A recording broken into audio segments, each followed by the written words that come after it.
The Intelligence Chief JFK Fired, and what he did next.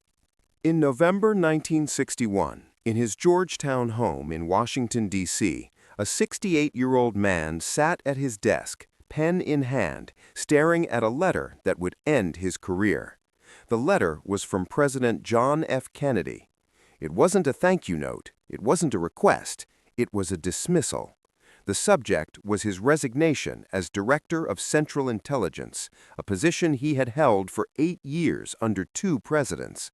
The man was Allen Welsh Dulles, the most powerful intelligence chief in American history, the architect of CIA operations on 5 continents, the man who had overthrown governments, installed dictators, and operated beyond the reach of congressional oversight. Kennedy was forcing him out. After the Bay of Pigs disaster, after the lies, after the manipulation, Kennedy had concluded that Dulles was too dangerous to remain in power. The letter was courteous but clear: accept this voluntary resignation or be publicly fired. Dulles signed the letter. He announced his retirement. He left the CIA in November 1961, telling associates it was time for a younger man to lead the agency. But Dulles didn't retire. He didn't fade away. He didn't accept his dismissal quietly. Instead, Dulles spent the next 2 years undermining Kennedy's policies, maintaining his network of CIA loyalists, and positioning himself to reclaim influence. And then, on November 22, 1963, Kennedy was assassinated. 7 days later, President Lyndon Johnson appointed Allen Dulles to the commission investigating Kennedy's murder. The man Kennedy had fired would now determine how and why Kennedy died. If you want to understand how the intelligence chief Kennedy dismissed became the man who controlled the narrative of Kennedy's assassination, hit that like button. This is the story of Allen Dulles's revenge, the power that survives presidents, and the investigation that protected the CIA. Let's start with who Allen Dulles was, because understanding Dulles is understanding how American intelligence operated in the shadows for decades. Allen Welsh Dulles, born April 7, 1893, in Watertown, New York.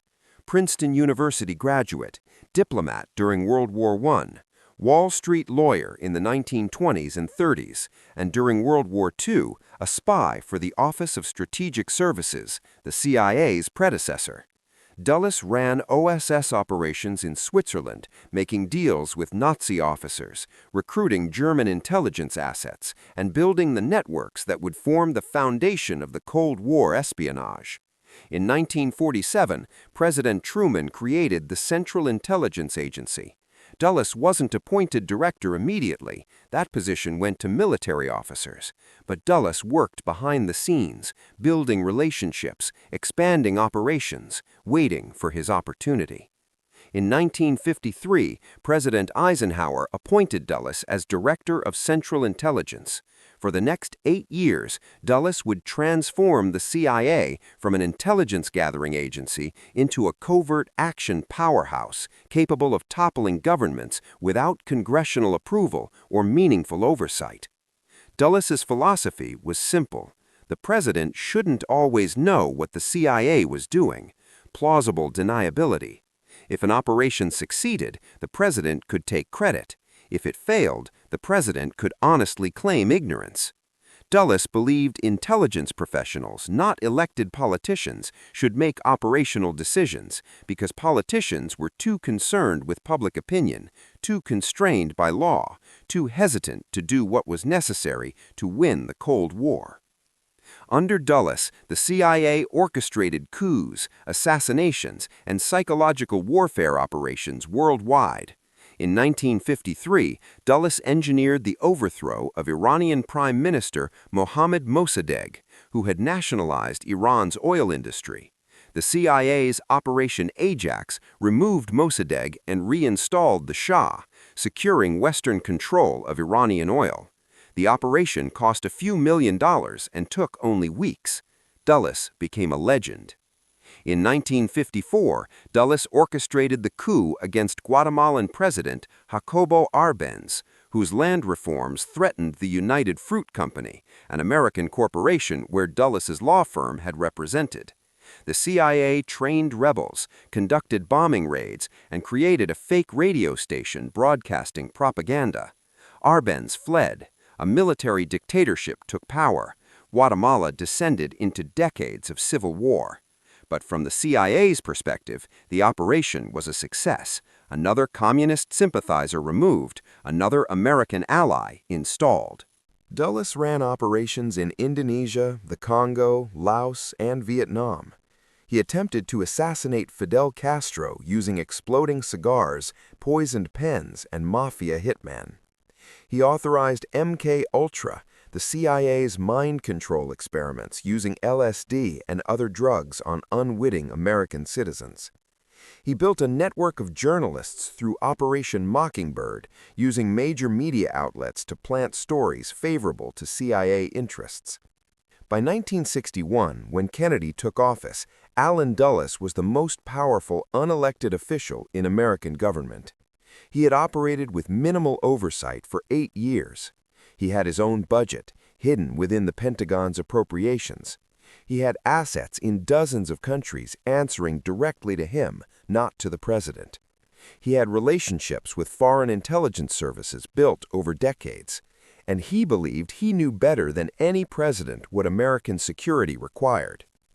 Kennedy was 43 years old when he became president. Dulles was 68. Kennedy had been in the Senate for 8 years. Dulles had been in intelligence for over 40 years. Kennedy thought he could control Dulles. Dulles knew better.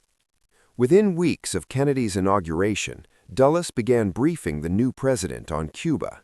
Fidel Castro had taken power in 1959, nationalizing American businesses, aligning with the Soviet Union, and establishing a communist state 90 miles from Florida. Eisenhower had authorized a CIA plan to remove Castro using Cuban exiles trained and equipped by the agency. When Kennedy took office, that plan was ready for execution. Dulles told Kennedy the operation would work. He claimed the invasion would trigger a popular uprising against Castro. He insisted American involvement could remain covert, that the world would believe this was a Cuban liberation movement, not a CIA operation. And Dulles made it clear, canceling the operation would demoralize the Cuban exiles, would make Kennedy look weak, would hand Castro a propaganda victory. Kennedy had doubts. His advisors, including Secretary of State Dean Rusk, expressed concerns, but Dulles was insistent. Dulles was the expert. Dulles had overthrown governments before. And Kennedy, inexperienced in foreign policy, deferred to Dulles' expertise.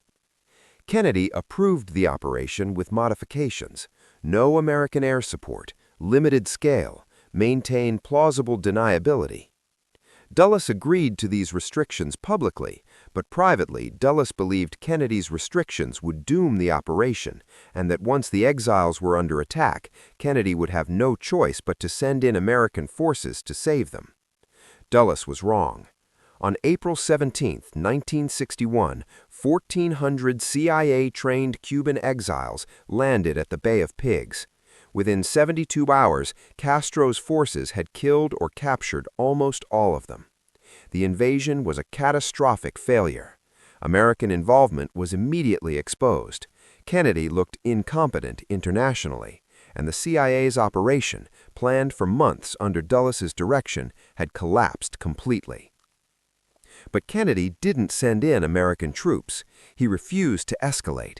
He accepted the humiliation rather than commit U.S. forces to save a failed CIA operation. And Kennedy learned something critical. Allen Dulles had lied to him. The intelligence assessments claiming Castro was unpopular were false. The promise that the invasion would trigger uprisings was baseless. The assurance that American involvement could remain covert was impossible. Dulles had manipulated Kennedy, had tried to force him into a full-scale invasion, had gambled that Kennedy wouldn't allow the operation to fail publicly. And Kennedy, furious, realized that keeping Allen Dulles as CIA director was impossible. According to multiple sources, Kennedy told associates he wanted to splinter the CIA into 1,000 pieces and scatter it to the winds. But firing Dulles immediately after the Bay of Pigs would look like scapegoating. Kennedy needed time. He needed the investigations to conclude. He needed political cover. In September 1961, Kennedy established a commission to investigate the Bay of Pigs failure. The commission, led by General Maxwell Taylor, concluded that the operation had been poorly planned and based on flawed intelligence. The report didn't explicitly blame Dulles, but the implications were clear.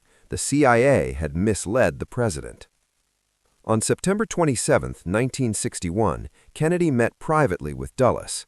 Kennedy asked for his resignation. Dulles resisted. He argued that firing him would demoralize the CIA, would suggest the president didn't support the intelligence community, would hand Castro a propaganda victory. Kennedy was firm. The resignation would be portrayed as voluntary, as a graceful retirement after years of service, but it was happening. Dulles understood. He agreed to resign, but not immediately. They scheduled his departure for November 1961, giving Dulles time to prepare his exit and Kennedy time to select a successor. On November 29, 1961, Allen Dulles officially resigned as Director of Central Intelligence. President Kennedy praised his service. Dulles praised Kennedy's leadership. The media covered it as a normal transition, but privately, Dulles was furious.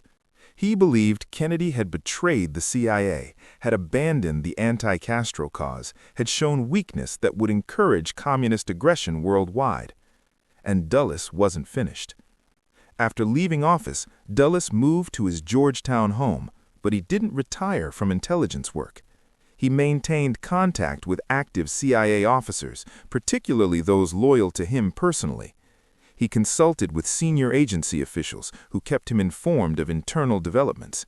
He wrote articles defending CIA operations and arguing that intelligence agencies needed autonomy from political interference. Kennedy appointed John McCone as the new CIA director. McCone was a Republican businessman with no intelligence experience. Kennedy chose him specifically because he was an outsider who would answer to the president, not to the CIA's institutional culture. But McCone faced resistance. The deputy director for plans, Richard Helms, was a Dulles protege who continued running covert operations exactly as Dulles had designed them. The station chiefs, the operations officers, the analysts, they had all worked under Dulles. They respected Dulles. Many resented Kennedy. Throughout 1962 and 1963, Kennedy tried to assert control over the CIA. He issued directives requiring presidential approval for major operations. He transferred paramilitary capabilities from the CIA to the Department of Defense. He reduced the agency's budget. He was systematically dismantling Dulles's system of autonomous intelligence operations. And Dulles, from his Georgetown study, was undermining Kennedy's reforms. He gave speeches criticizing political interference in intelligence work. He met with congressional allies who opposed Kennedy's CIA restructuring.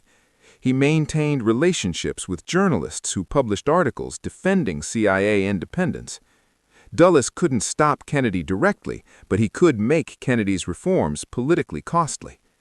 In October 1963, Kennedy signed National Security Action Memorandum 263, ordering the withdrawal of 1,000 military advisors from Vietnam by the end of the year.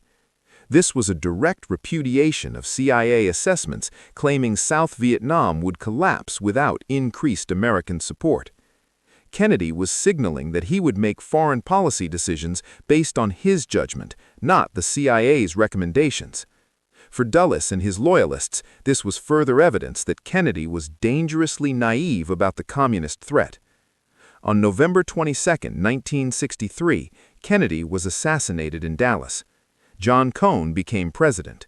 And 7 days later, on November 29, 1963, exactly 2 years after Dulles had resigned, Johnson appointed Allen Dulles to the President's Commission on the Assassination of President Kennedy, soon known as the Warren Commission. Think about that. The man Kennedy had fired, the man Kennedy blamed for the Bay of Pigs disaster, the man whose institutional legacy Kennedy had spent 2 years trying to dismantle. That man would now investigate Kennedy's murder. Johnson needed the commission to have credibility. He needed members who were respected, experienced, who would inspire public confidence. Chief Justice Earl Warren would chair the commission. Senator Richard Russell, a Democrat. Senator John Sherman Cooper, a Republican. Representative Hale Boggs, a Democrat. Representative Gerald Ford, a Republican.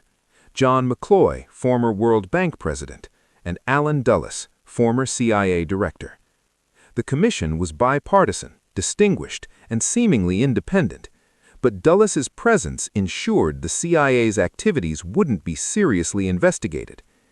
From the commission's first meeting in December 1963, Dulles dominated the proceedings. He attended more meetings than any other member except Warren. He asked more questions. He shaped the investigation's direction, and critically, he controlled how the commission viewed the CIA's role. Lee Harvey Oswald had defected to the Soviet Union in 1959. He had returned to the United States in 1962. He had lived in New Orleans in 1963, where he had contact with anti-Castro Cuban exiles, some of whom had CIA connections. He had visited the Soviet and Cuban embassies in Mexico City in September 1963, where he was monitored by the CIA's station. Oswald's movements, relationships, and connections raised obvious questions about whether he had been manipulated, recruited, or used by intelligence agencies. But Dulles ensured those questions weren't pursued. When staff investigators requested CIA files on Oswald, Dulles vouched for the agency's cooperation. When questions arose about CIA operations involving anti-Castro Cubans, Dulles assured the commission that those operations were unrelated to Kennedy's assassination. When evidence emerged suggesting Oswald might have had intelligence connections, Dulles dismissed it as coincidence. Dulles brought his personal copies of books about previous political assassinations to commission meetings. He distributed them to other commissioners, emphasizing that assassins typically acted alone, that conspiracy theories were common but rarely true, that the simplest explanation was usually correct. Dulles was priming the commission to accept the lone gunman theory before the investigation had even examined the evidence thoroughly. The Warren Commission's investigation lasted 10 months. They interviewed hundreds of witnesses. They examined thousands of documents. They produced a report concluding that Lee Harvey Oswald acted alone, that no conspiracy existed, and that both the CIA and FBI had no involvement in Kennedy's assassination. But the commission never seriously investigated the CIA. They never examined Dulles's own activities in late 1963. They never questioned whether CIA officers loyal to Dulles might have resented Kennedy's attempts to control the agency. They never considered whether the institutional conflict between Kennedy and the CIA might have created conditions where Kennedy's removal served intelligence community interests. Why? Because Allen Dulles was on the commission. And Dulles wasn't going to investigate himself, his former subordinates, or his institutional legacy. Critics have pointed out the absurdity for decades. The Warren Commission's mandate was to determine how and why Kennedy was killed. But the commission included a man Kennedy had fired, a man who had institutional reasons to ensure the CIA wasn't implicated, a man whose loyalists throughout the agency would have protected him from scrutiny. It's not proof of conspiracy, but it's proof of conflict of interest. Dulles should never have been appointed to investigate Kennedy's death. His presence ensured certain questions wouldn't be asked, certain leads wouldn't be pursued, certain conclusions wouldn't be reached. After the Warren Commission completed its work in September 1964, Dulles returned to private life. He wrote books, gave lectures, and consulted with CIA officials. He never publicly expressed remorse about the Bay of Pigs. He never acknowledged that he had misled Kennedy. He maintained until his death that Kennedy's attempts to control the CIA had been misguided and dangerous. Dulles died on January 29, 1969, at age 75 in Georgetown University Hospital. He was buried in Greenmount Cemetery in Baltimore. His legacy was mixed. Admirers praised him as a Cold War hero who kept America safe through difficult decades. Critics condemned him as an unaccountable bureaucrat who operated beyond democratic control. But one fact is undeniable. Allen Dulles survived Kennedy. Kennedy fired Dulles. Kennedy tried to reform the CIA. Kennedy challenged intelligence community autonomy, and Kennedy died. Dulles rejoined the center of power, shaped the investigation into Kennedy's death, and ensured the CIA emerged from that investigation unscathed. Let's examine what we know about Dulles's activities between his November 1961 resignation and Kennedy's November 1963 assassination.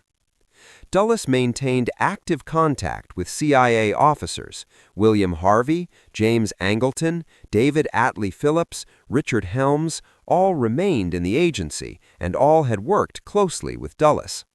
These men continued briefing Dulles on internal agency matters despite his retirement.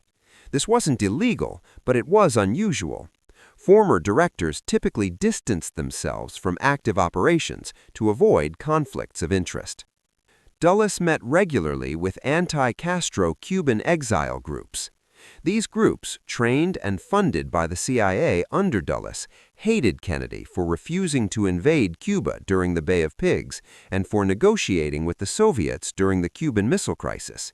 They viewed Kennedy as a traitor, and they maintained relationships with Dulles, who sympathized with their grievances. Dulles opposed Kennedy's Vietnam withdrawal plans. In private conversations and public speeches, Dulles argued that withdrawing from Vietnam would encourage communist aggression throughout Asia. He believed Kennedy's planned withdrawal was dangerous appeasement. And after Kennedy's death, when Johnson reversed the withdrawal and escalated American involvement, Dulles publicly praised Johnson's leadership. Dulles opposed Kennedy's efforts at détente with the Soviet Union. Kennedy had signed the Nuclear Test Ban Treaty in 1963, limiting atmospheric nuclear testing. He was pursuing negotiations with Khrushchev to reduce Cold War tensions.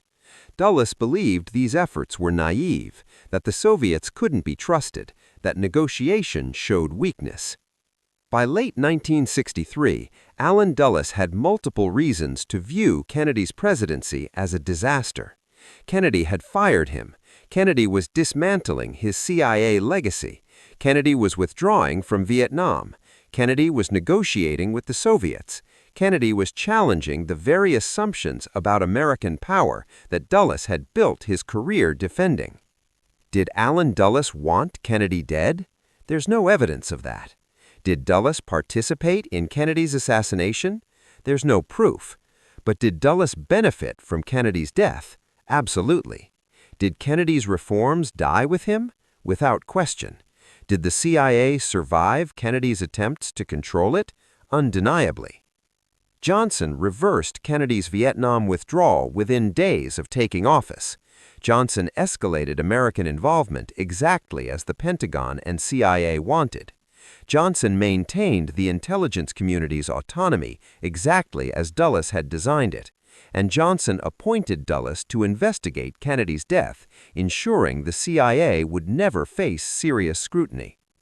Some researchers believe Dulles knew about Kennedy's assassination in advance.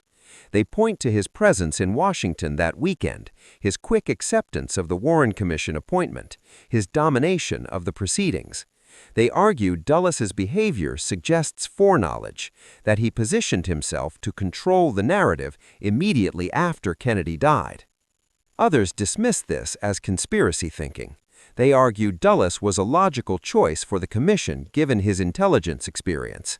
They claim his domination of the proceedings reflected his personality and expertise, not guilty knowledge. They say there's no direct evidence linking Dulles to the assassination. But here's what's undeniable. The man Kennedy fired controlled the investigation into Kennedy's death. The man whose institutional legacy Kennedy threatened ensured that investigation protected the institution Kennedy had challenged. The man who believed presidents shouldn't control intelligence agencies made sure the investigation concluded that intelligence agencies had nothing to do with the president's murder. That's not proof, but it's certainly suspicious. The Warren Commission's report was released in September 1964. It concluded that Lee Harvey Oswald acted alone, that no conspiracy existed, and that no intelligence agency was involved. The report was 888 pages long. It included 26 volumes of supporting documents, and it satisfied almost no one.